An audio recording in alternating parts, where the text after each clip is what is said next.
Okay, so welcome everybody, welcome to week number 4. So this is theoretically the night when we all take the test, except we can't really take the test. We're going to pretend take the test.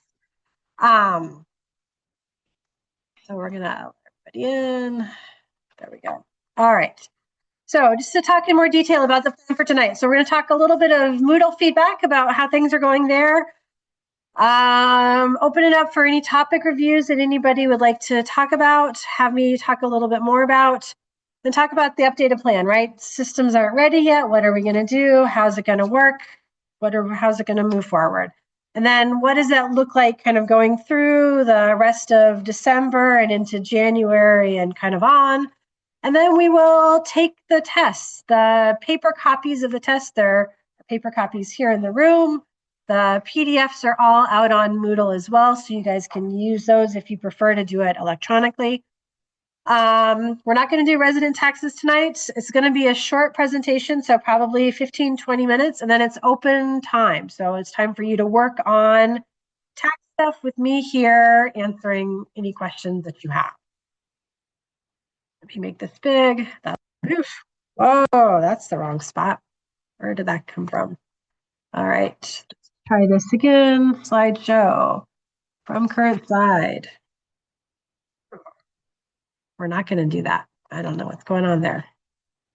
All right, so for feedback from Moodle, from volunteer availability, thank you everybody that's completed that. We've got a little bit under half of people have completed that, which is great. That's okay. And evenings are definitely the best time. Not really a surprise for everybody. The fact that Monday evenings were the most available was a surprise. I don't think I've ever seen Mondays come up as like the best time for people, but that's great. So we will be, I haven't parsed this data down to get into like the people that want to do remote, like when are they available versus the people that want to do in person and all of that, but we'll take it down another level and then kind of build the calendar from there. But I would say generally you can expect that evenings are when we're going to definitely have events. There will also be some afternoon events.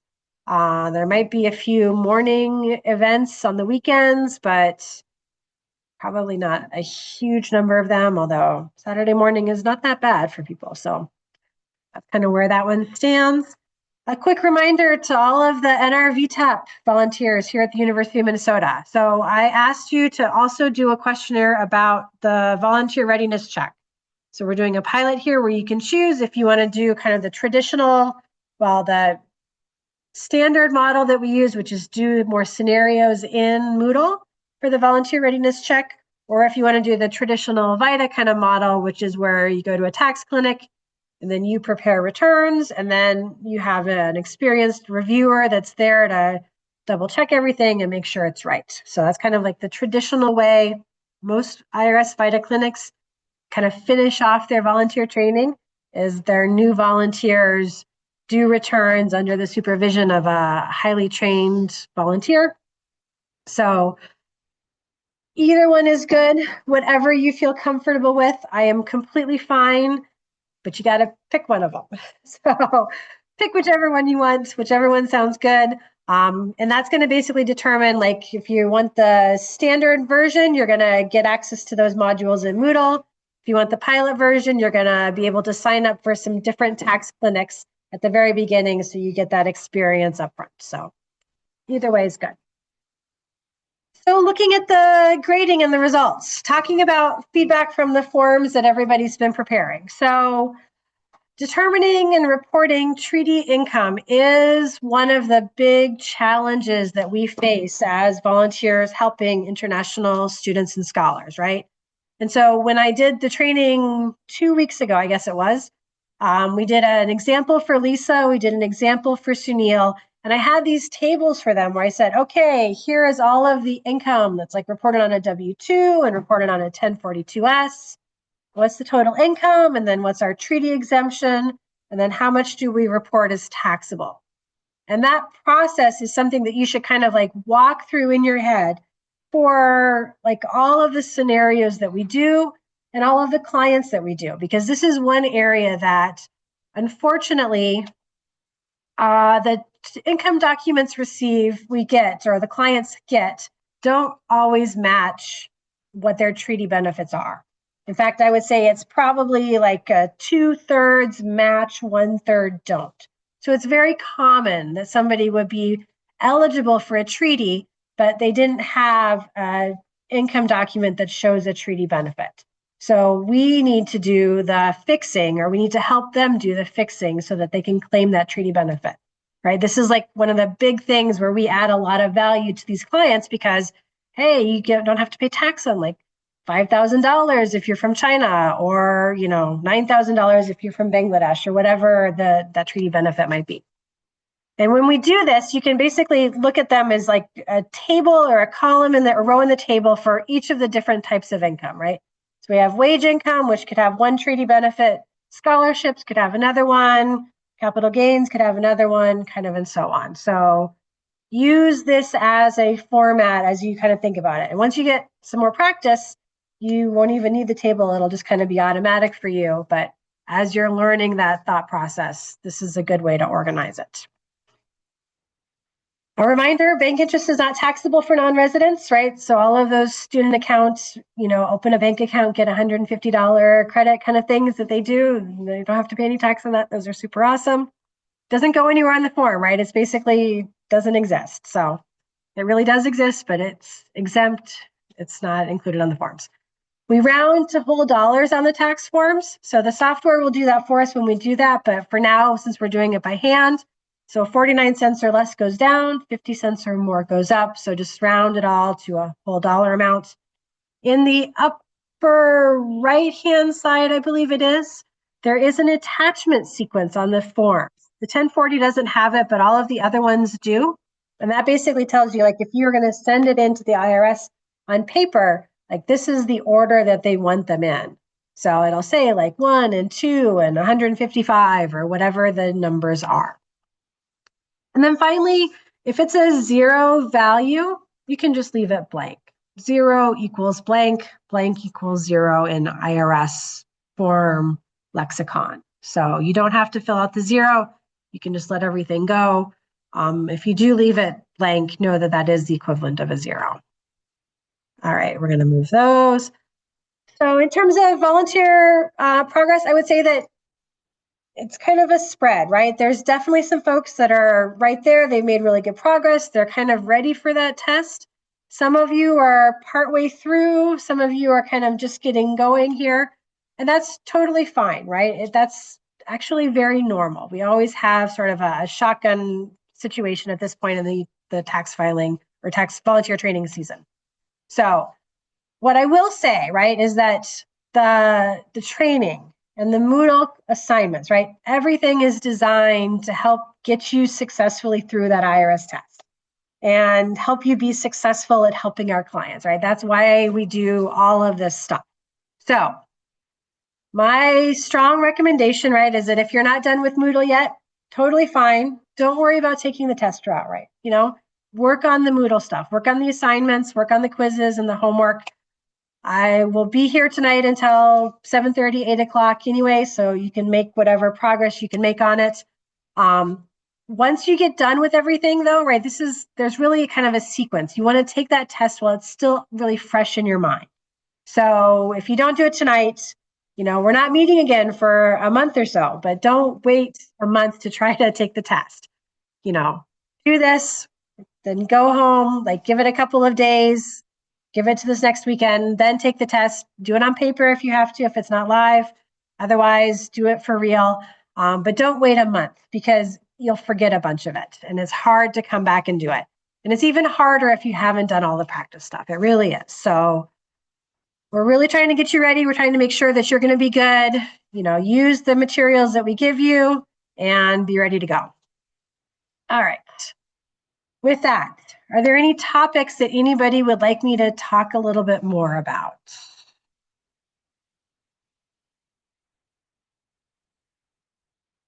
All right, I'm happy to give one-on-ones as anybody has questions. You can always send me an email. We can also set up like another little 15-minute, won't be a get to know you anymore. It'll be a tell me all about blah, whatever it is. Okay. So, test plan, right? Lincoln Learn is not live. There was an IRS webinar today. They said should be available by mid-December, is what they said. So, which could be next week. It could be the 20th, or who knows what it's going to be. So, we have here, and we have online in the Moodle, right? We have what should be the IRS test questions. So they do publish a publication that has the test questions for all of the tests. So everybody can see all of those. I've got copies here. It's out on the web. It's out there for everybody to utilize.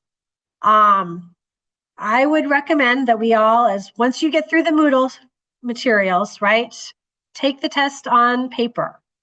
Don't submit your paper to me, right? I can't do anything with it.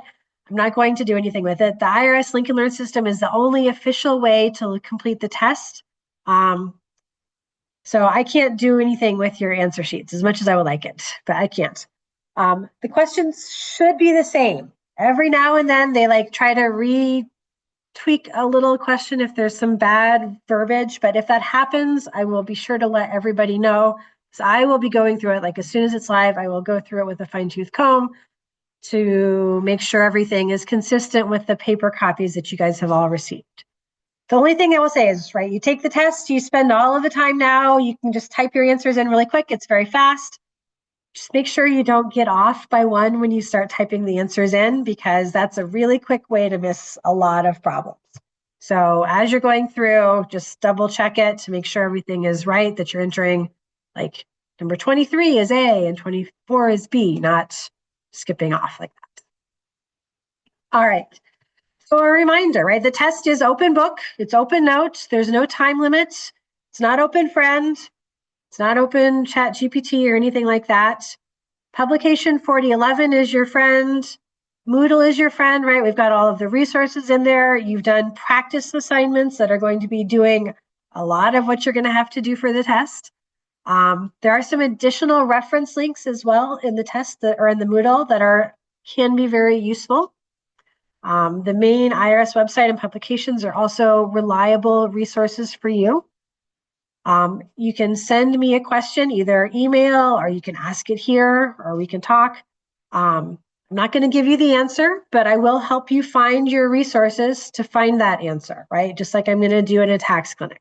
This is about helping you build the skills so that you can be successful and help our clients when you're in an actual clinic. All right. Once the test is graded, this is electronic, right? So we're all pretending here. But once it's graded, then you get a chance to review your questions and answers. The system goes through every question, so it's kind of a pain. But you can review and make a note or take a screenshot of the ones that you get wrong. Once you leave that test, you can't go back to see what you got wrong. I think you can maybe see the number, but you can't really see the details about it. So make sure you do that quick review to figure out what you got wrong. There is a retest, right? There's two tries, the first one and then the second one, the retest. The retest questions, a lot of those are slightly modified. So what's true and false becomes a multiple choice and vice versa. So it's generally not going to be enter just the same letter or the same number or the same answer. So I would encourage you to review the topics for any things that you have trouble with, especially if you have a cluster of them in one area, and then take it again relatively quickly, right? Again, once you stop doing this, the information fades a little bit. You only get 2 tries. So if you are diligent about making note of the ones that you get wrong, you can generally steady up in that topic and fix it. If something happens and you're not able to pass the test, you can still volunteer with us. There's still some opportunities to do that. It just means you can't actually do any of the tax stuff with the clients. So if that happens to you, let me know. We can talk about that. There are other opportunities. All right. A few more best practices, right? When multiple answers seem like they might be right, ask which is the most right, particularly for an ethics question, what is the absolute most over the top right possible thing that you could conceive of that will probably always guide you correctly for something like the standards of conduct test. Sometimes the answer to one question is going to help you with an answer to another question. I don't think they do it on purpose, but every now and then you'll find out, oh, hey, I said this up here. That means that this must be this a little bit later on. So keep an eye out for things like that. Sometimes they just word the questions really badly. They'll say like, can he file? But it's a true or false question. So just say, make that like he can file, true or false, right? Other than can he file. So they try. All right. So in terms of bad questions, questions 31 and 32 are impacted by OB3/4012 and the test not being updated to OB3. So when you get to those questions, be sure to answer them based on pre-OB3, 2025 pre-OB3 law. Because I don't know the answers to the questions yet, there are a few other questions that I kind of suspect there will be some issues on, but I don't really know what Lincoln Learn is going to say is right. So until I know that, I can't really say like this is really a bad question or this is just a badly worded question or whatever. So, then sometimes when I complain to the IRS about it all, they will update things, which is really great. But if I tell you, hey, number 12 is bad, and then you go into the test and it says, oh, number 12, answer this question this way, follow their extra instructions, because sometimes they fix things in the system and they don't always tell me, and I can't go back in and see the questions once I've passed the test. One question has a scope issue.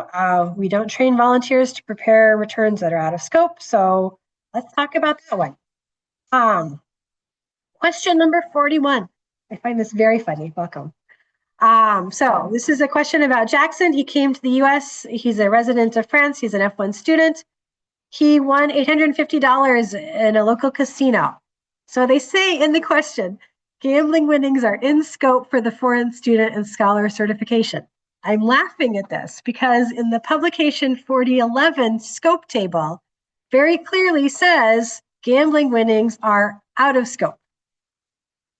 So last year, this question was similar, but they didn't have the gambling winnings are in scope for it. So personally, I'm going to probably believe that the official IRS publication is what we should use for determining our scope rather than a test question. But I've asked my IRS contacts for now, right? Ignore this question. Don't worry about answering it. Either I will tell you that the answer is out of scope and that this is what the answer is because it's out of scope, or I will tell you, okay, guess what? It's now in scope and here's some information about how gambling income works. So that's where we are with that one. All right.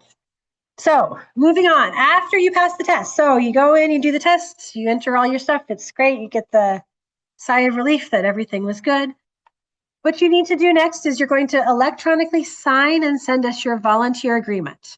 You can go ahead and do this even if you're going to take the resident test, right? Go ahead and sign it, send it in. Once you pass the resident test, it will update. You can regenerate your agreement and send us in an updated version of it. You'll also need to send us a government issued ID, such as a driver's license or a passport, right? So this is where some naughty folks have made lots of pain for everybody else, right? There are people that see the VITA program as an opportunity to steal the identity of taxpayers so they can, commit fraud. And so the VITA program has checks in place to make sure that nobody that volunteers is on the naughty list. So that's where we need, your name has to match your government issued ID, right? If you have a preferred name, we'll use it in all of our other things, except for this one little piece where that government issued ID name and your name in your volunteer agreement and your Lincoln Learn account does have to exactly match. The address also must match whatever address is on your ID. We don't care where that address is, just put whatever is on your ID. If you are going to use a passport instead of an ID that has an address, we'll need some other sort of documentation that says, like, here's my bank account or my student account statement or whatever it is that says, hey, this is my address and here's something to show that that's would work for me. For that ID, so if we're doing it, well, we won't be doing it live. So, well, possibly we could do it live. But generally, if we do it live, you can just show me in person. Otherwise, you can just take a picture and upload it to Moodle. That's totally fine. If you don't feel comfortable with that, that's also fine as well. You can either email me or we can set up like a 3-minute Zoom and you can say, here's my ID, and that's all there is to it. So, but when you sign that document, you send it in electronically, you sign it, then I have to sign it as well to say that I have verified all of the IDs before we send all of that stuff off to the IRS. Okay, and then here's the information of like where to go, how to click, where to go. Make sure you say that you're both a VITA volunteer and a foreign student site volunteer when you set up your account. Click, click, click, there you go. All right. After you do that, right, you pass the test, you give me the ID, you give me your volunteer agreement, then we will send you the invitations for the spring training. We'll send you the link to, or add you to the link so you can sign up for the tax clinics, right? So it is not officially posted yet. I guess that's not quite right. But it will be out there shortly. And the minimum and maximum number of volunteers per event does vary, right? So we can't always take as many people as we would like for all events. So if you have a preference, I would say definitely like get your stuff in sooner and you get earlier choice of what time is available. Again, we ask if you can, please attend at least 8 volunteer events. Obviously more would be great, but 8 is what we ask for. And also as a reminder, right, you know, your scheduling is under your control. Like you pick whatever dates are going to work for you. But in late January, we're going to take whatever you've told us, and then we're going to open that up to clients, right? And they're going to book their appointments based on what you've told me is available. So, you know, obviously, if you're sick, we don't want you there. But, you know, this is a commitment that you're making to North and to NRVTAP and our student organizations and all of the clients that we're going to help. So, please, if you can't make it, give us as much notice as possible because either volunteers have to work extra time to get everybody done, or we have to turn people away, and that makes nobody happy. The hard deadline for getting all of that done, I always hate to tell people this because I don't want them to postpone and delay, but it is January 19th, right? Which is January 20th is when we're going to start spring training. So everything has to be done no later than January 19th. That means tests completed, volunteer agreement, and IDs submitted and approved. Okay, that is the hard deadline, but I'm going to encourage everybody sooner rather than later is definitely the way to go. This is kind of what the calendar looks like. You can choose like the type of events, like remote or in person, what location you want, then pick the dates and times. Please create an account in the scheduling system. I know it's like a pain to have like yet another online account information, but it does make it really easy for you to see all of the appointments that you've signed up for. Then you can go in and you can cancel them, and it just makes it a lot easier. I can do all of that stuff too, so I can help you fix it if there are mistakes, but it's a lot easier if you just kind of take that one little extra step at the beginning. Right, that's just an example. All right, this is what training is going to look like. It's going to be mostly focused on non-resident training, but we'll do a little bit of resident stuff here and there as well. All right. Okay. So the account is for the scheduling system. So you haven't seen the scheduling system yet. So you haven't had a chance to create that account. But so yeah, and then the general topics. So the first week we'll do federal review and we'll talk about software. So we'll really get into non-resident tax layer software. Second week, state night, we'll talk about a bunch of different states. The third, we'll talk about special circumstances. So like how do we fix things when there are problems? And then February 10th will be advanced scenarios, tax clinic prep, and then volunteer readiness check stuff. So, and then tax clinics will start mid-February is when they'll go. All right. That's the end of the presentation for tonight. So a little bit, I guess a little bit longer. Thank you. Very kind, very kind. All right, I'm gonna wait. Does anybody have any questions both here and online?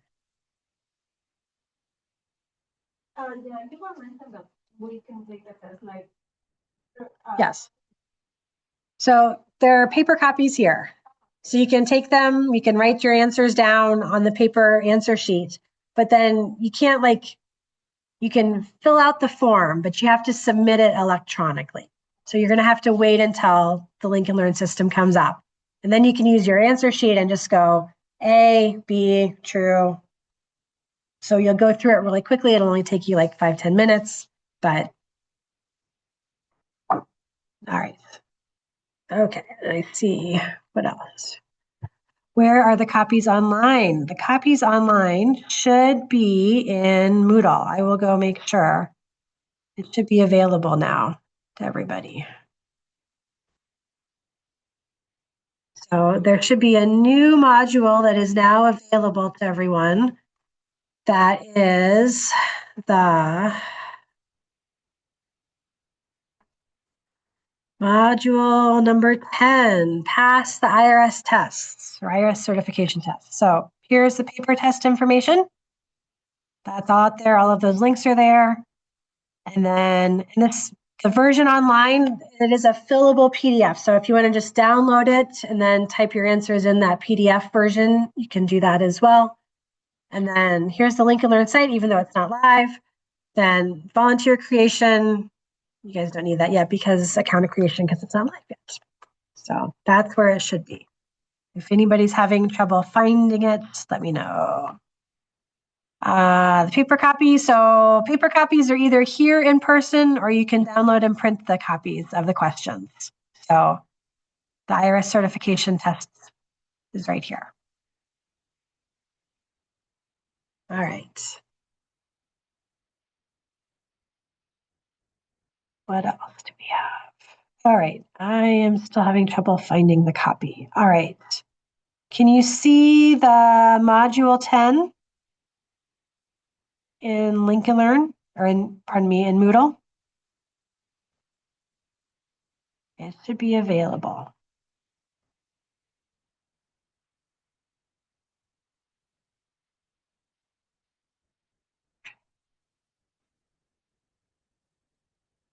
All right.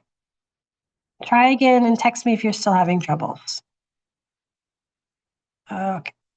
Okay. All right. Any other questions? All right. Then we are going to stop the recording. So at this point, right, it's going to be turn you loose to work, right? If you're done with all of the Moodle stuff, if you've gotten through Sergio's return, now is a great time to work on the tests.